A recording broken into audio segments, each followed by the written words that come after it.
हाँ तो नमस्कार दोस्तों, रेयर बिट ऑनलाइन क्लासेस में आपका स्वागत है। तो मैं आशा करता हूँ कि आप स्वस्थ होंगे, मस्त होंगे और पढ़ने के लिए तैयार भी होंगे। तो जैसा कि आप चित्र में देख पा रहे हैं कि मानव मस्तिष्क के विभिन्न भागों का वर्णन चित्र के माध्यम से किया गया है तथा इनके प्रत्येक भाग का वर्णन हम आपको बताएंगे बारी बारी से। जैसे आप मानव मस्तिष्क का संपूर्ण यानी जिसको संपूर्ण मस्तिष्क को हमने 3 भागों में विभाजित किया गया है। जैसे नंबर फर्स्ट, जिसे हम अग्रभाग के नाम से जानते हैं। नंबर सेकंड यानी जिसे हम मध्य भाग के नाम से जानते हैं। नंबर थर्ड जिसे हम सेरेबेलम या पश्च भाग के नाम से जाने जाते हैं। अब हम पहले अग्रभाग का वर्णन करेंगे। जैसे अग्रभाग यानी अग्रभाग का जो हमारा सबसे बड़ा भाग जिसे हम सेरेब्रम कहते हैं, यानी जो मस्तिष्क का ये सबसे बड़ा भाग यानी जिसका साइज 9/10 यानी संपूर्ण मस्तिष्क का 9/10 भाग होता है सेरेब्रम।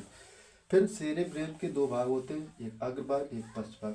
जो पश्च भाग होता है वहाँ पर धूसर एवं श्वेत द्रव भरा होता है तथा जो अग्रभाग होता है उसे थैलमस या हाइपोथैलमस भाग में विभाजित होता है। तो जो धूसर एवं श्वेत द्रव का कार्य क्या होता है, जैसे जब कोई व्यक्ति मनुष्य जब किसी याददाश्त को स्टोर करता है तो वह स्टोरिंग होकर दूसरे द्रव में एकत्रित होता है तथा जो हमारा थैलेमस भाग होता है वो शरीर के दर्द के अनुभव कराता है। जो हाइपोथैलेमस होता है वह शरीर के जैसे प्यार, नफरत, हर्ष आदि को कंट्रोल करने का कार्य हाइपोथैलेमस के द्वारा होता है। तथा इसी प्रकार सेरेब्रम आप देख पा रहे हैं कि मस्तिष्क का सबसे बड़ा प्रथम भाग होता है। यह व्यक्ति को यानी मेमोरी क्षमता को बढ़ाने का कार्य सबसे इसी में होता है, यानी कि जो मनुष्य याददाश्त बनाए रखता है वो सेरेब्रम के माध्यम से ही रखता है। तथा इसके बाद जो हमारा अग्रभाग यानी सेरेब्रम होता है वह जैसे शरीर के और भी एक इसका सेरेब्रम का कार्य होता है। जैसे जब किसी व्यक्ति का शरीर बाएं भाग निर्भर दर्द करता है तो सेरेब्रम का दाएं भाग उसको कंट्रोल करता है। यानी कि यदि शरीर का बाएं भाग दर्द होगा तो सेरेब्रम का दाएं भाग कंट्रोल करेगा तथा यदि दाएं भाग दर्द होगा तो बाएं भाग सेरेब्रम का कंट्रोल करेगा। ठीक इसी प्रकार ये सेरेब्रम के जो महत्वपूर्ण कार्य एवं उपयोग थे वो आपको मैंने बताया। तथा इसके बाद जो हमारा अगला भाग आता है जिसे मध्य भाग कहते हैं, यानी जो मस्तिष्क होता है उसका सेकंड भाग जिसे मध्य भाग कहते हैं। यानी इस भाग का मुख्य कार्य यह होता है कि मानव मस्तिष्क यानी कि ये दृष्टि ज्ञान से संबंधित होता है। यानी कि मध्य मस्तिष्क होता है वो दृष्टि से संबंधित होता है। मध्य भाग की सहायता से ही इसमें जो इसके द्वारा क्या किया जाता है कि पुतली के आकार यानी जैसे आँख पे हमारी पुतली पाई जाती है उसके आकार का छोटा या बड़ा यानी परिवर्तन होना इसी पर निर्भर करता है। तथा यहाँ से दृष्टि कोशिकाएं या इंद्रियां निकलती हैं जो आँख की ओर ले जाती हैं। तथा इस भाग का और कुछ कार्य और ये मस्तिष्क का सबसे छोटा भाग भी होता है। यानी कि सबसे छोटा भाग जैसे पूछा जा सकता है कि मानव मस्तिष्क का सबसे छोटा भाग कौन सा होता है तो वो होता है मध्य भाग। अब इसके बाद मस्तिष्क का सेकेंड या थर्ड जो भाग होता है जिसे हम पश्च भाग के नाम से जाना जाता है, यानी जिस मानव मस्तिष्क का सबसे पिछला भाग पाया जाता है उसे हम सेरेबेलम कहते हैं। अब सेरेबेलम का मुख्य कार्य यह होता है कि ये शरीर के संतुलन को बनाए रखना मुख्य कार्य होता है।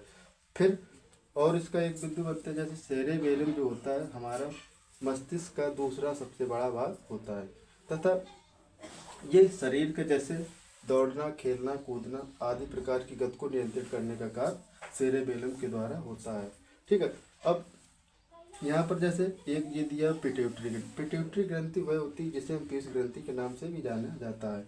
अब पिट्यूटरी ग्रंथि का ही भाग होता है हाइपोथैलेमस और पिट्यूटरी ग्रंथि एक निकलती है पीनियल ग्रंथि जिसे हम जो यानी दैनिक यानी शरीर के जैविक घड़ी के रूप में कार्य करें, जैसे समय से भूख लगना, समय से नींद आना आदि क्रियाएं पीनियल ग्रंथि के नाम से जाना जाता है। और पीयूष ग्रंथि जो होती है वो हमारे मास्टर ग्रंथि के नाम से भी जाना जाता है।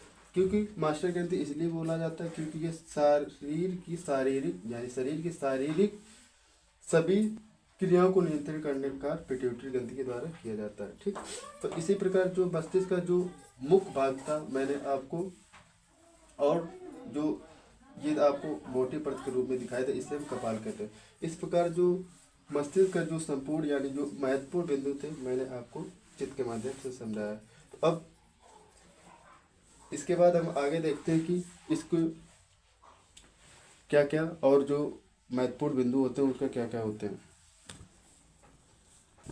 ये जो आप लिखा हुआ देख रहे हैं व्हाइट में, तो जैसा आपने अभी चित्र में देखा जो कुछ वही सब कुछ इसको एक लिखा हुआ आप देख रहे हैं।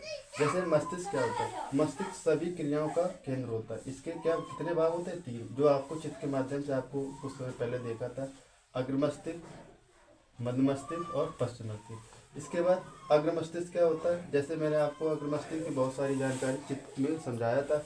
यहाँ पर केवल महत्वपूर्ण बात बताई गई, यानी इसका मुख्य भाग सेरेब्रम होता है। सेरेब्रम का मुख्य कार्य होता है मनुष्य को सोचने की क्षमता तथा ऐच्छिक क्रियाओं को नियंत्रित करना। यानी जो सेरेब्रम होता है उसका मुख्य कार्य होता है सोचने की क्षमता, यानी बुद्धि का विकास करना। जिसमें सेरेब्रम की कमी होगी उसे मंद बुद्धि के नाम से, यानी मंद बुद्धि उसे कहलाएगा, तथा ऐच्छिक क्रियाओं को नियंत्रित करना होता है। तथा उसके बाद मैंने आपको चित्र के माध्यम से मध्य मस्तिष्क के बारे में भी बताया था, जिसका मुख्य कार्य क्या था, अनैच्छिक क्रियाओं को नियंत्रित करना। जैसे मध्य मस्तिष्क का जो भाग था वो दृष्टि ज्ञान से संबंधित था। जैसे पुतली के आकार में परिवर्तन, सिर, गर्दन आदि की परिवर्ती क्रिया होती है। ठीक उसी प्रकार हमारा जो पश्च मस्तिष्क था उसको भी मैंने आपको चित्र के माध्यम से मैंने बताया था। जैसे ये लिखा हुआ सेरेबेलम, यानी पश्च मस्तिष्क को सेरेबेलम के नाम से भी जाना जाता है। यानी जो सेरेबेलम यह शरीर का संतुलन बनाए रखने का इसका मुख्य कार्य होता है। जैसे दौड़ना, कूदना, चलना आदि गति को नियंत्रित करना। जैसे आपने देखा मैंने पहले आपको चित्र के माध्यम से फिर उसको पहले लिख के बताया कि ये किस तरह का मानव मस्तिष्क कार्य करता है, उसका कौन सा भाग क्या कार्य करता है और कौन सा भाग महत्वपूर्ण होता है। तो अब मैं आशा करता हूँ कि ये वीडियो आपको समझ में आई होगी। यदि वीडियो अच्छी लगी तो लाइक करें, यदि चैनल में पहली बार आए तो सब्सक्राइब करें तथा ऑल नोटिफिकेशन का बटन अवश्य दबाएं ताकि इसी प्रकार के वीडियो आप तक तुरंत पहुंच सके। धन्यवाद।